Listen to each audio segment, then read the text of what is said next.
Hello everybody.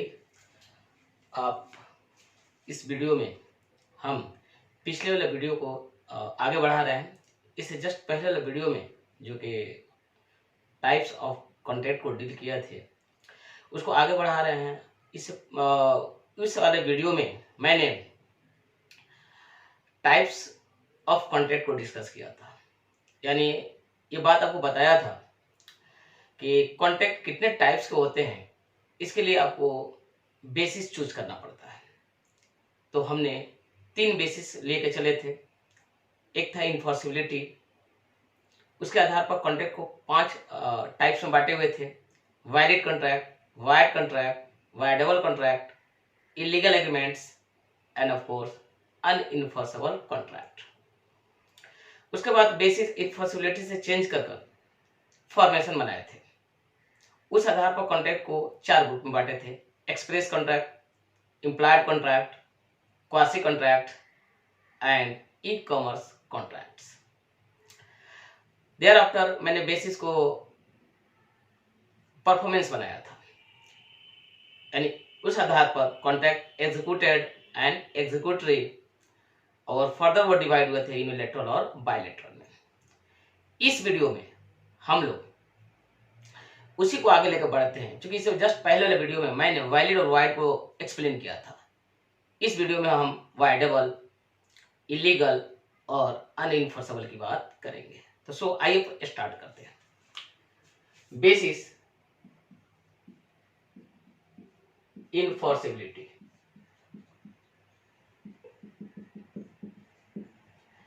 इन्फोर्सेबिलिटी को अगर basis बनाते हैं, जैसे कि पहले वाले वीडियो में मैंने बताया था, कॉन्ट्रैक्ट आपको 5 तरह के मिलेंगे: valid contract, void contract, voidable contract, illegal agreements and unenforceable contract.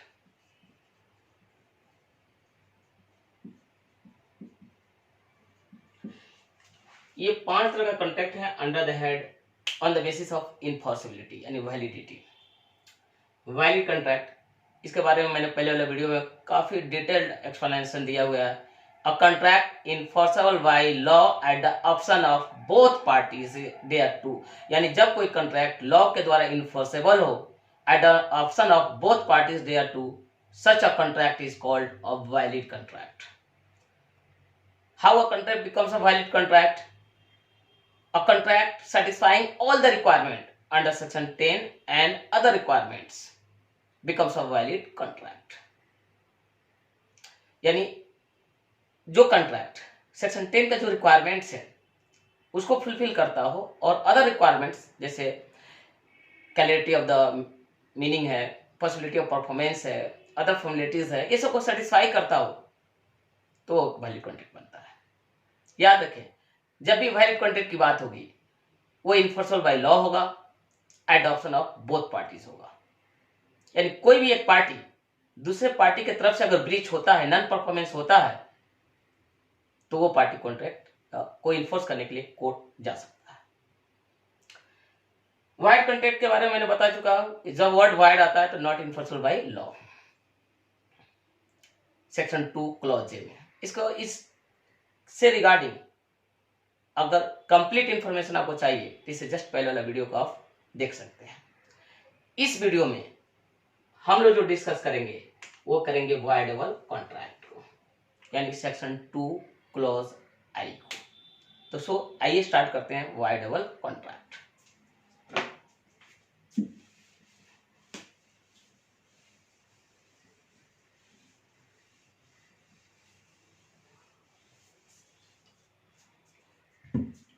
Voidable contract,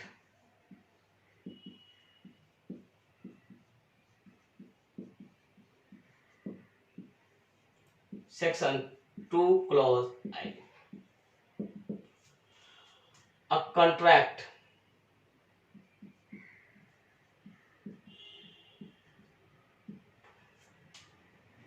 that is enforceable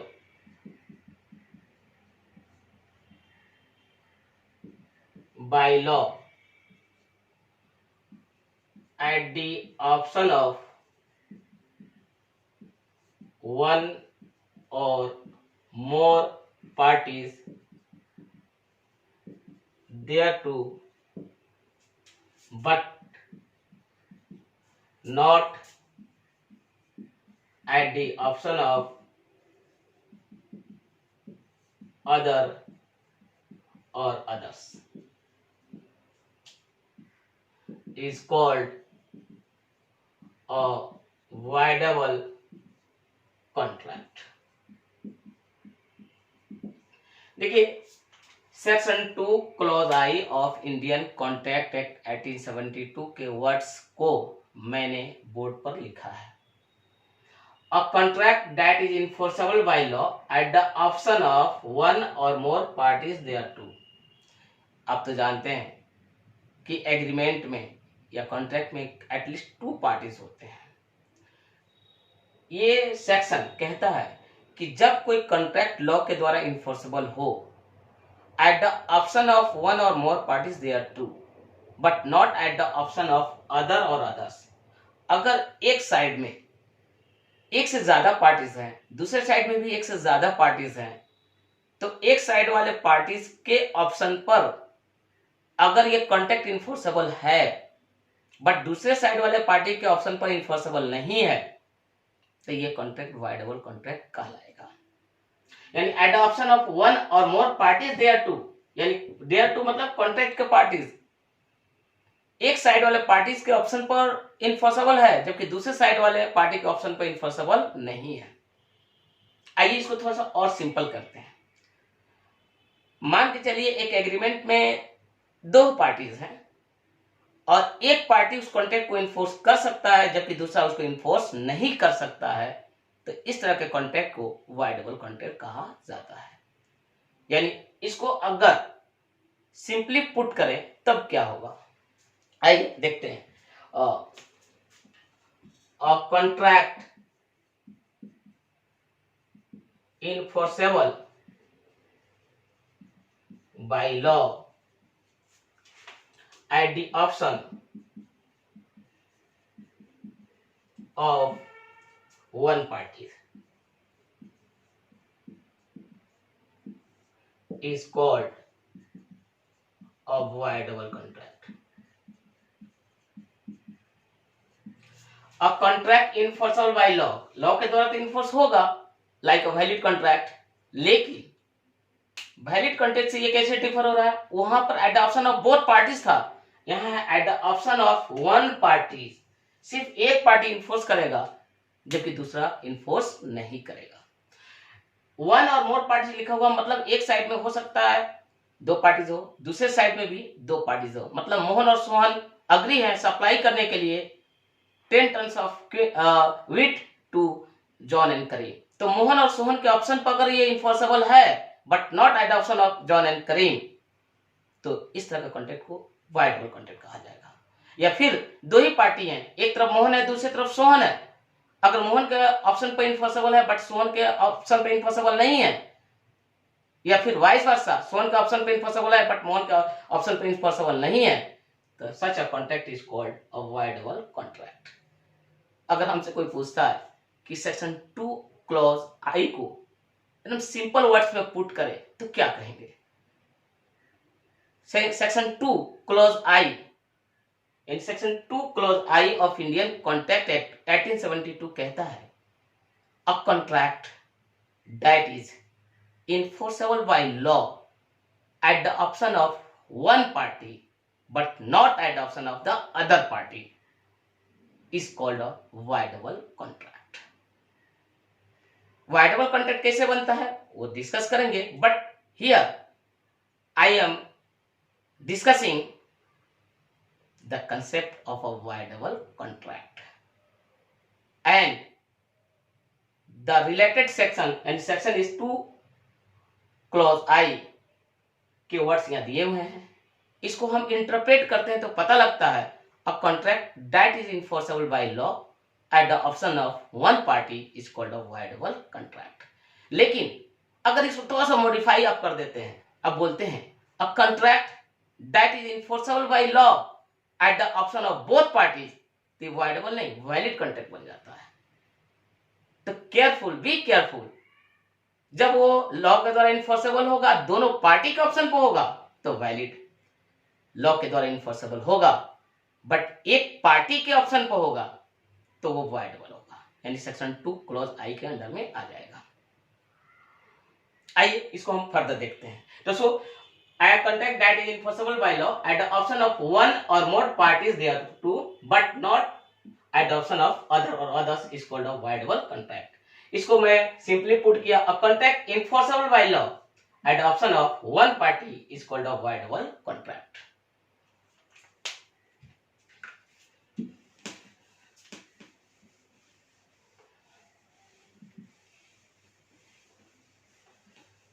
सवाल है कि एक कॉन्ट्रैक्ट वाइडेबल क्यों बनता है। बात समझ में आ गई कि वाइडेबल कॉन्ट्रैक्ट, अगर हमारे और आपके बीच में कॉन्ट्रैक्ट है और ये कॉन्ट्रैक्ट मेरे ऑप्शन पे इन्फोर्सेबल है बट आपके ऑप्शन पे इन्फोर्सेबल नहीं है, या यूं कहिए आपके ऑप्शन पे इन्फोर्सेबल है बट मेरे ऑप्शन पे इन्फोर्सेबल नहीं है, तो we have a voidable contract between us. ठीक है, नाउ आखिर वाइडेबल कॉन्ट्रैक्ट, कोई कॉन्ट्रैक्ट वाइडेबल क्यों बन जाता है, कॉज क्या है। आप तो जानते हैं कि free consent is one of the essentials of a valid contract. Valid contract के जो शराइत है, जो कंडीशंस है, उसमें से एक जो है वो एक फ्री कंसेंट है। अब फ्री कंसेंट का मतलब किसका फ्री कंसेंट, पार्टीज का। और फ्री कंसेंट का मतलब the consent of the parties must be free from Karsan, undue influence, fraud, misrepresentation या फिर मिस्टेक। अगर इसमें से 4 चीजों इसमें इन्वॉल्व है कंसेंट को लेने में, if the consent of one of the party is obtained using Karsan, undue influence, fraud या मिसरिप्रेजेंटेशन, रिजल्ट क्या होगा, कॉन्ट्रैक्ट वाइडेबल बन जाएगा। किसके ऑप्शन पर, जिसका कंसेंट फ्री नहीं है, उस पार्टी को अग्रीव पार्टी कहा जाएगा। A contract becomes voidable when consent of one of the parties is obtained using coercion, undue influence, misrepresentation या fraud। A contract becomes voidable when consent of one of the parties is obtained using, यानी किसी एक party का consent, इसमें से कोई भी चीज मीन्स का यूज कर कर, या तो कर्सन का यूज कर कर, या अनड्यू इन्फ्लुएंस का यूज कर कर, या फिर मिस रिप्रेजेंटेशन का यूज कर कर, या फिर फ्रॉड का यूज कर कर लिया गया होगा, तो रिजल्ट यही होगा कि कॉन्ट्रैक्ट वाइडेबल हो जाएगा। जब बात वाइडेबल की आती है तो ऑप्शन सिर्फ एक पार्टी का होता है, दोनों पार्टी का नहीं होता है। और वो कौन सा पार्टी होगा जिसके ऑप्शन पर ये इन्फोर्सेबल होगा, जिस पार्टी का कंसेंट को लेने के लिए इसमें से कोई भी एक माध्यम यूज किया गया होगा। मसलन अगर मैं आपका कंसेंट ले लिया किसी कॉन्ट्रैक्ट में यूजिंग फ्रॉड, बाय फ्रॉड आपका कंसेंट ले लिया, झूठ बोल के ले लिया, डिलिबरेटली झूठ बोल के ले लिया, तो आपका कंसेंट फ्री नहीं है। हमारे और आपके बीच में कॉन्ट्रैक्ट है बट कॉन्ट्रैक्ट का नेचर वॉइडेबल है, ये इन्फोर्सेबल बाय लॉ भी है but at your option, not at my option. यानी आपके पास एक राइट है, आप इस कॉन्ट्रैक्ट को टर्मिनेट कर सकते हैं, जो कि राइट मेरे पास नहीं है, और आपको अग्रीव पार्टी कहा जाएगा। तो so a contract becomes voidable when consent of one of the parties is obtained using coercion, undue influence, fraud या फिर मिस रिप्रेजेंटेशन। कर्सन क्या है, अनड्यू इन्फ्लुएंस क्या है, मिस रिप्रेजेंटेशन क्या है, फ्रॉड क्या है, इसका काफी डिटेल डिस्कशन होगा आगे के क्लासेस में। आइए आगे बढ़ते हैं, देखते हैं और वाइडेबल कॉन्ट्रैक्ट के बारे में सेक्शन 2 क्लॉज आई क्या कहता है।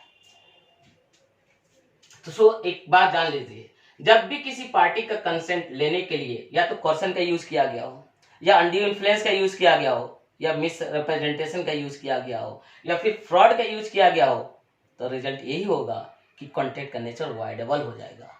और जब कॉन्ट्रैक्ट वाइडेबल हो जाता है तो लॉ के द्वारा इन्फोर्सेबल तो होता है, बट दोनों पार्टी के ऑप्शन पर नहीं, सिर्फ एक पार्टी के ऑप्शन पर। यानी वो पार्टी कॉन्ट्रैक्ट को टर्मिनेट करने का राइट रखता है, उस पार्टी को अग्रीव पार्टी कहा जाएगा।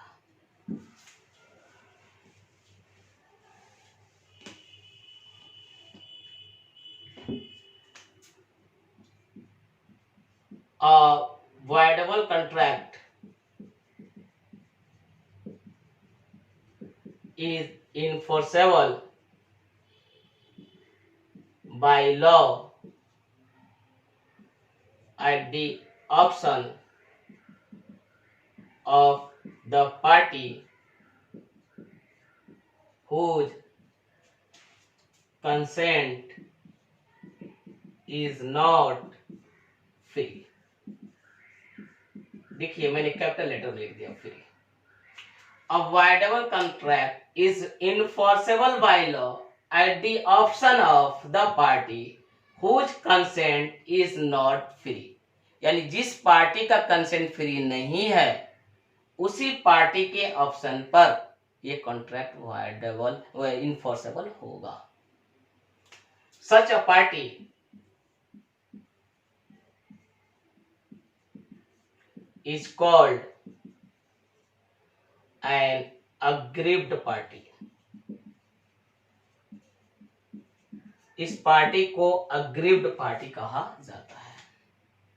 यानी जिस पार्टी के ऑप्शन पर एक कॉन्ट्रैक्ट इन्फोर्सेबल होता है उस पार्टी को अग्रीव्ड पार्टी कहा जाता है।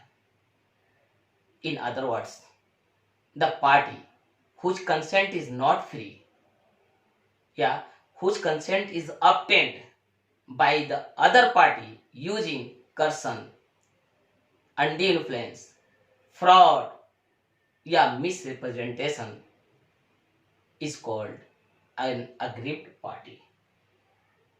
In a voidable contract, the aggrieved party is entitled to terminate the contract। यानी दूसरे शब्दों में बोले तो aggrieved party can avoid performing his obligation under the contract by terminating the contract। आइए एक एग्जांपल देते हैं इसका।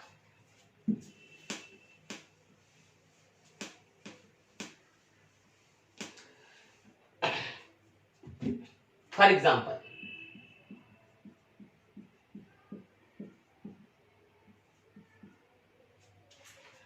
मोहन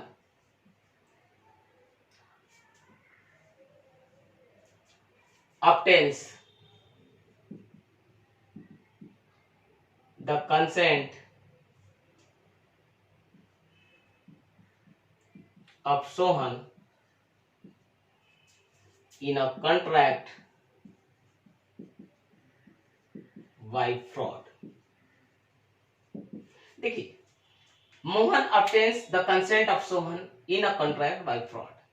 हम ये कहना चाह रहे हैं कि मोहन और सोहन के बीच में एक कॉन्ट्रैक्ट है। किसके किसके बीच में? मोहन और सोहन के बीच में। मोहन ने सोहन के खिलाफ फ्रॉड यूज कर सोहन का कंसेंट ले लिया है। रिजल्ट क्या है? दिस कॉन्ट्रैक्ट यानी the contract between Mohan and Sohan is voidable at the option of Sohan the aggrieved party because his consent is not free. Free क्यों नहीं है? क्योंकि his consent has been obtained using fraud by Mohan. Result क्या होगा?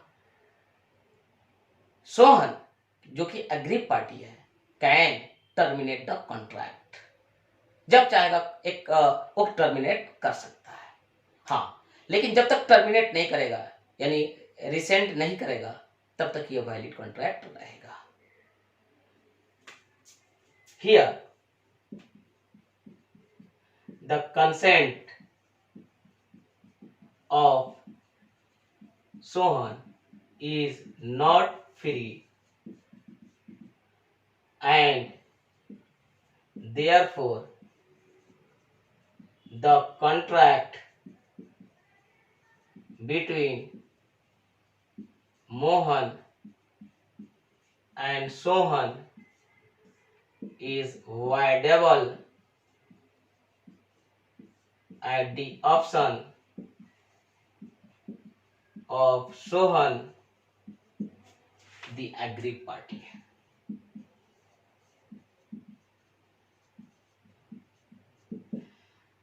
Mohan obtains the consent of Sohan in a contract by fraud.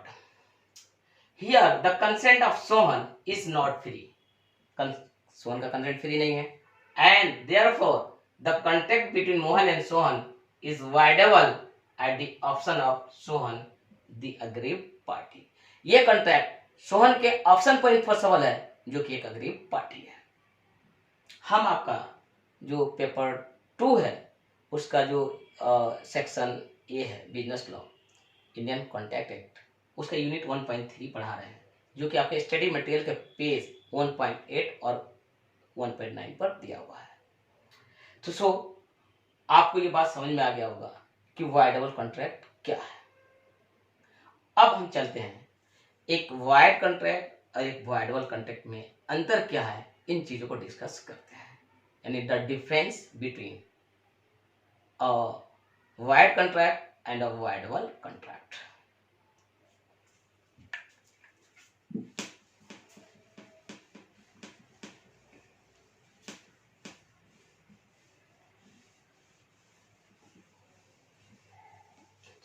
अब हमारा topic है क्या है डिफरेंस एक वॉइड और वॉइडेबल कॉन्ट्रैक्ट में।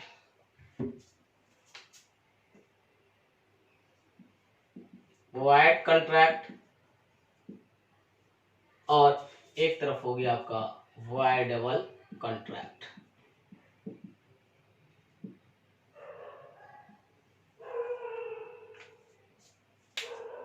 सबसे पहले ये ध्यान दें कि दोनों के मीनिंग के टर्म्स में क्या डिफरेंस है। A contract not enforceable by law is a void contract. एक कॉन्ट्रैक्ट जो लॉ के द्वारा इनफोर्सेबल नहीं है वो एक वॉइड कॉन्ट्रैक्ट है। A contract not enforceable by law is a void contract.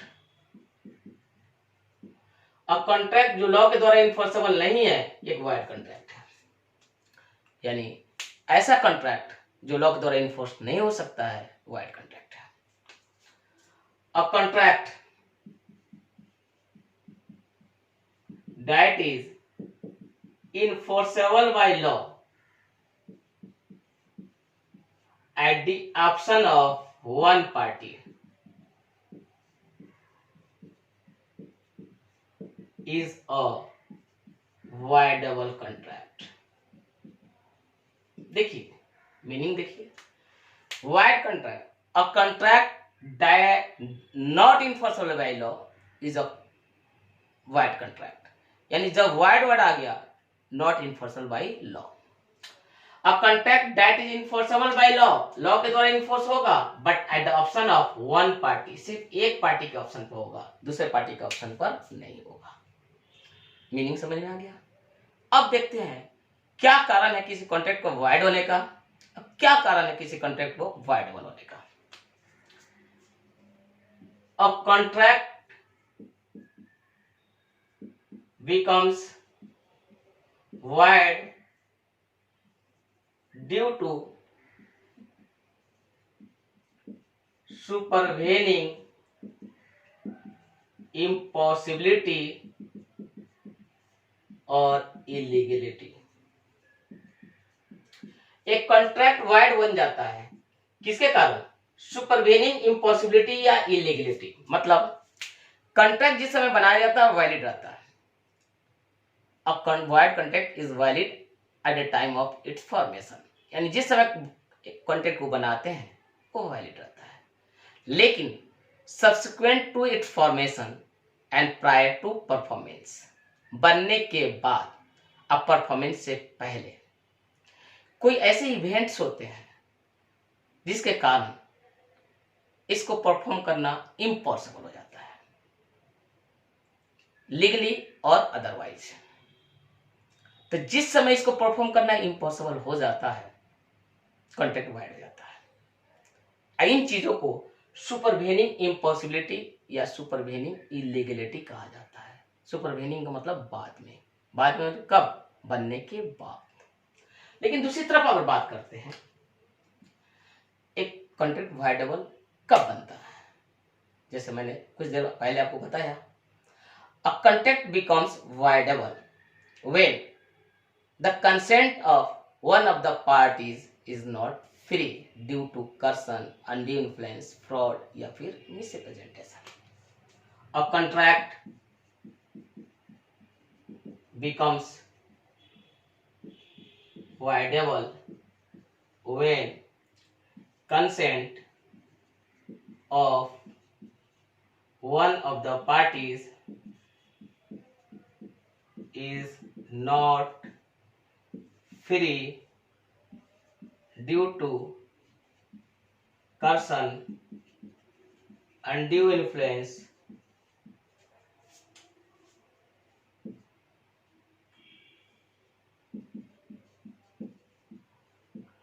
Fraud या फिर miss representation.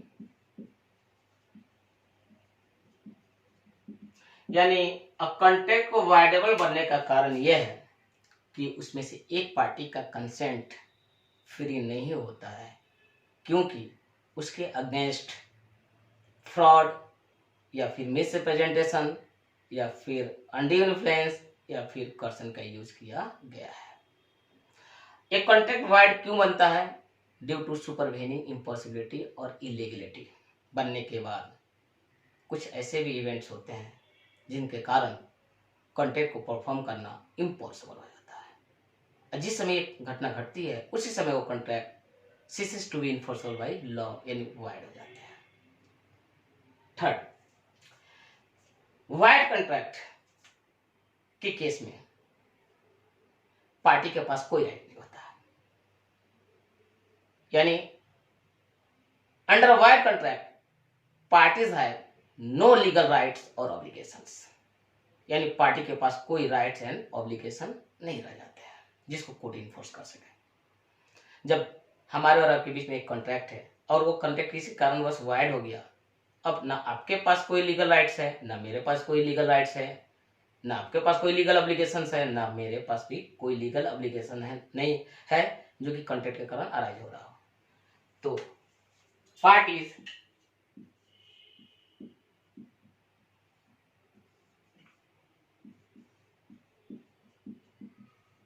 have no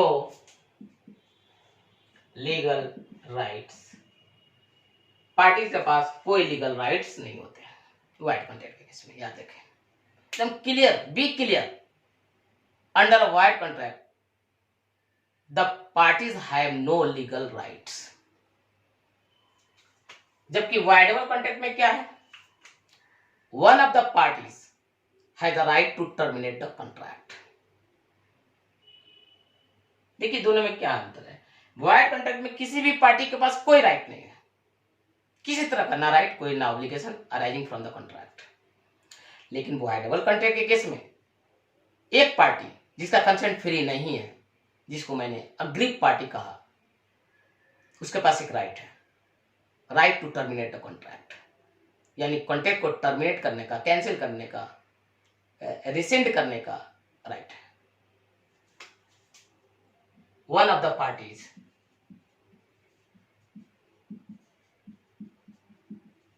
called aggrieved party has the right to terminate the contract. देखिए आपके सामने मैंने बोर्ड पे डिफरेंसेस को एक्सप्लेन किए हैं। The differences between a void contract and a voidable contract. पहला डिफरेंस का बेसिस हमने बनाया है मीनिंग यानी definition. A contract not enforceable by law is a void contract. जो कॉन्ट्रैक्ट लॉ के द्वारा इनफोर्सेबल नहीं है एक वॉइड कॉन्ट्रैक्ट है। A contract that is enforceable by law at the option of one party, not the other party, not the both parties. One party is called a voidable contract. एक दूसरा difference का जो मैंने आधार बनाया है वो cause है, यानी किन कारण से एक कॉन्ट्रैक्ट वाइड हो जाता है या किन कारण से एक कॉन्ट्रैक्ट वाइडेबल हो जाता है। A contract becomes void due to supervening impossibility या इलीगलिटी। आपको मैंने पहले भी बताया है a contract is valid when made. जब कॉन्ट्रैक्ट बनता है उस समय वैलिड होता है। Subsequent to its formation but prior to performance. Due to factors beyond the control of the parties the performance of the contract becomes impossible and such a factor is called supervening impossibility और illegality and the contract becomes wide. A contract becomes voidable when consent of one of the parties is not free. Consent one of the parties is not free due to coercion, undue influence, fraud या फिर misrepresentation। जब दोनों में से किसी एक party का consent नहीं फ्री हो, कर्सन के कारण, अनड्यू इन्फ्लुएंस के कारण, फ्रॉड के कारण, मिसरिप्रेजेंटेशन के कारण, the result would be the contract becomes voidable adoption of such party।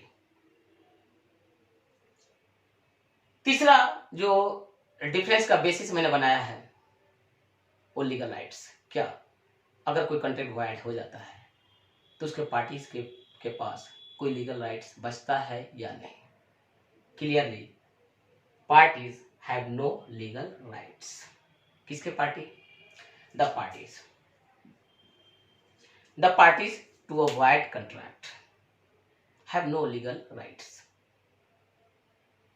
no legal obligations। जब कॉन्ट्रैक्ट वाइड हो जाता है तो उसके पार्टी के पास कोई ना लीगल राइट्स होता है ना कोई लीगल ऑब्लिगेशंस होते हैं। वो free, they are discharge from their obligations under the contract legally. Of course one of the parties called aggrieved party. Contract के जो दो पार्टीज है उसमें से एक पार्टी जिसका नाम पड़ रहा है aggrieved party has the right, उसके पास एक राइट है to terminate the contract. Contract को टर्मिनेट कर सकता है। एक पार्टी के पास राइट है, दोनों पार्टी के पास राइट नहीं है क्योंकि उसका कंसेंट फ्री नहीं है। तो आई होप दोनों के बीच में जो डिस्टिंक्शंस है, डिफरेंसेस है वो आपको समझ में आई होगी। और नेक्स्ट वीडियो में हम आपको वाइड एग्रीमेंट, इलीगल एग्रीमेंट्स और अनइनफोर्सेबल कॉन्ट्रैक्ट का लेक्चर लेकर आएंगे। और ये उम्मीद करते हैं कि ये वीडियो आपको अच्छी लगी होगी और आपके लिए हेल्पफुल भी प्रूफ होगी। अगर ये वीडियो आपको अच्छा लगा होगा तो I would urge you to subscribe, share and like my channel.